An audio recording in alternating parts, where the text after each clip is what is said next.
Hi everyone, thank you so much for watching. I'm Michelle. If you are new here, welcome. I'm so excited to finally do my review for the Nars Light Reflecting Foundation. I've had this sitting around for a couple of weeks and I've been waiting to use it because I really wanted to put it to the test. So we're gonna get into the packaging and what this foundation is supposed to do for your skin. Now it says it is a hybrid foundation that instantly blurs imperfections. It smooths the look of textured skin and pores, helps conceal blemishes, dark spots, and redness. Right now I have all of the above. This is also supposed to help defend blue light and immediately strengthen your skin's barrier to hold in the moisture. So we'll start with the details. It is a medium buildable coverage, natural finish, breathable all-day wear, vegan formula powered by advanced skincare ingredients, suitable for most skin types, including sensitive, acne-prone, skin-friendly. I did find the wording on that, the suitable for most skin types, a little strange. It says suitable for almost all skin types, including sensitive,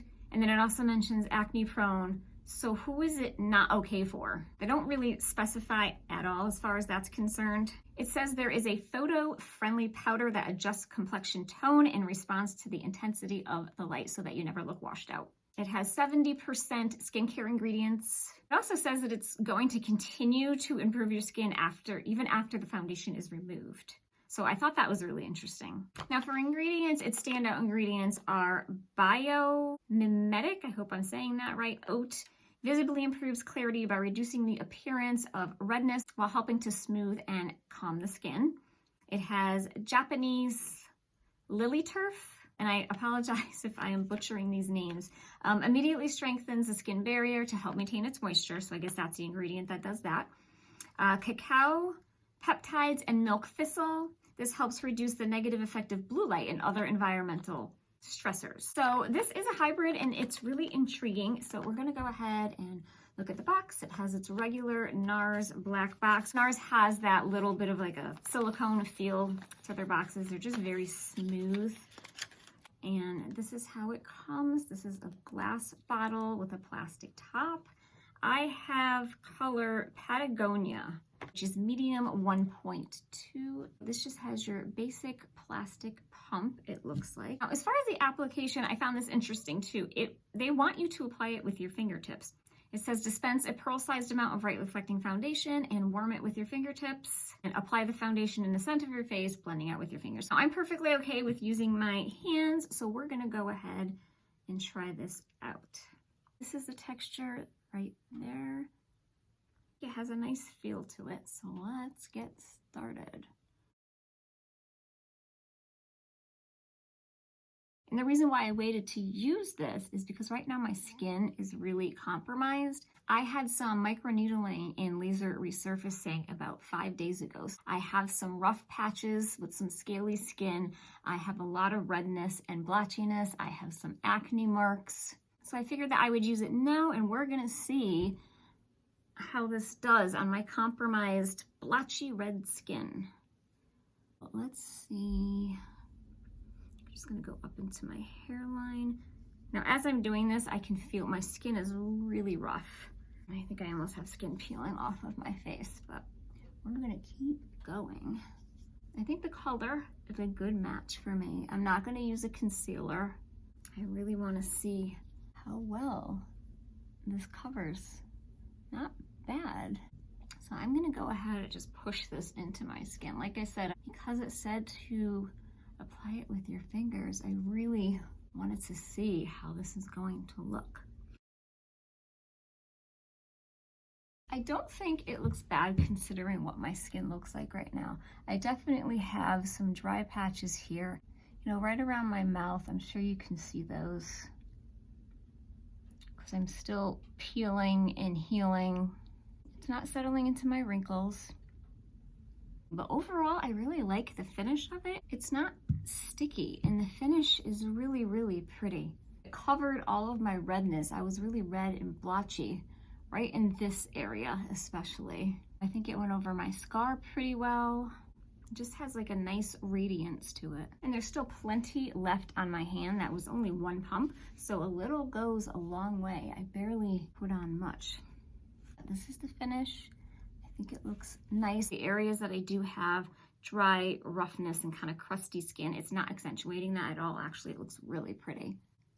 So if you can take a look at my forehead, I think it looks really pretty up in here. So overall, I'm really liking how it looks. I'm gonna go ahead and do the rest of my makeup and I will come back. Okay, so I'm back and all of my makeup is on and I will have everything that I'm wearing listed down below. I purposely did not use a bronzer or a blush with any type of shimmer or radiance to it because the foundation is supposed to be a light reflecting, natural looking foundation and I didn't want to take away from it. I wanted to actually see the foundation. I didn't go ahead and do any extra hydration even with all of this dryness that I have. I purposely didn't use a primer. I didn't want to use a primer. I want to see how it sits on my skin by itself. I did have my skincare on and I had sunscreen on. But now that I've had it on for a few minutes, I definitely see it clinging to the dryness that I have around my mouth. But that's where I'm really peeling and that's where I had acne. So I have kind of scabs and that kind of thing going on. The dryness and flakiness that I have still up in my temples, it's not doing that up there at all. So other than the scabbing that I have around my mouth and the peeling from the microneedling, I think it looks beautiful. It just has a really pretty glowy, although I don't want to use the word glowy, look to it. It's just more of a natural radiance. It looks so pretty. I do plan on doing a later day check-in, so we're going to see how it wore with no primer and see if it does anything naughty around my face any more than what I have. So I'm going to go about my day and I will check in with you later and we're going to see how this is wearing. So I'm back. It's been about 8 hours. So we're gonna take a look at how it's been wearing. It's actually wearing really well. I'm definitely a little bit shinier in my T-zone, which is pretty normal for me, but it's not excessively shiny. It's not greasy. I don't feel like the foundation is sliding around. You know, I do still have a little bit of flaking, if you can see that. Still looks really good. It didn't settle into any wrinkles. I don't think it's accentuating my pores.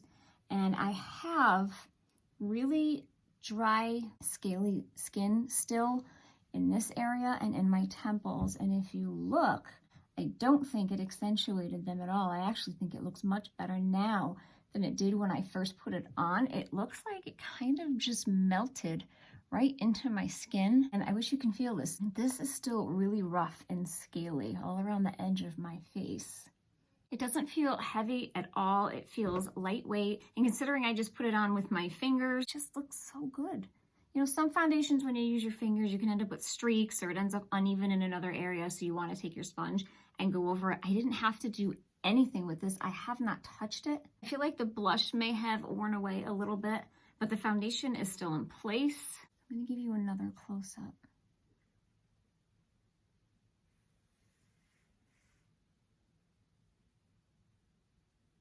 I'm really impressed with this foundation. I'm happy with how it looked. I've been trying out a lot of foundations lately and there's been a lot of good ones being released. I have to say this one might be my favorite because it's the easiest to apply. I didn't have to use a primer. I just used my fingers, so it's no fuss, no muss. You can just put it on and go. But to sum up this foundation, I think it looks so pretty and natural. And considering what I have going on with my skin, it looks beautiful. It was able to cover all the redness and the blotchiness that I have. It didn't accentuate the scaliness and peeling that I have. You can see the larger pieces of skin that I have coming off of my lip, but those are from scabs, so that has nothing to do with the foundation. The foundation isn't accentuating them. They're just there because they're large wounds that had to heal. But it looks fantastic. I feel like the longer you wear this, the better it looks. I would consider this for all skin types. If you have really dry skin, just make sure you prep it, moisturize your skin, and then go in with your fingers. If you don't want to use your fingers, use a sponge. Give it a try. It might go on a little bit thinner, although I didn't find this to be thick at all. I hardly used the full pump, so I think a little is going to go a long way with this. I had a lot left on my hand. So if you're looking for a really easy, lightweight foundation that's going to look skin-like, and like I said, the longer you wear it, I think it looks better because it just kind of soaks into your skin. And my skin right now is a mess, and I think this looks fantastic. I'm really impressed. I've never really tried NARS foundations before. I didn't have any interest in them. This one definitely intrigued me with the whole hybrid foundation, and I'm so glad that I tried this. So that is it for today's video. I hope that you found it helpful. If you did, please give it a thumbs up. I would love it if you would consider subscribing to my channel before you go. And I just want to say thank you so much for taking the time to watch, and I will see you in my next video. It's supposed to help. Yikes. If you were oh no, I forgot. Nope. So everyone, thank you. No.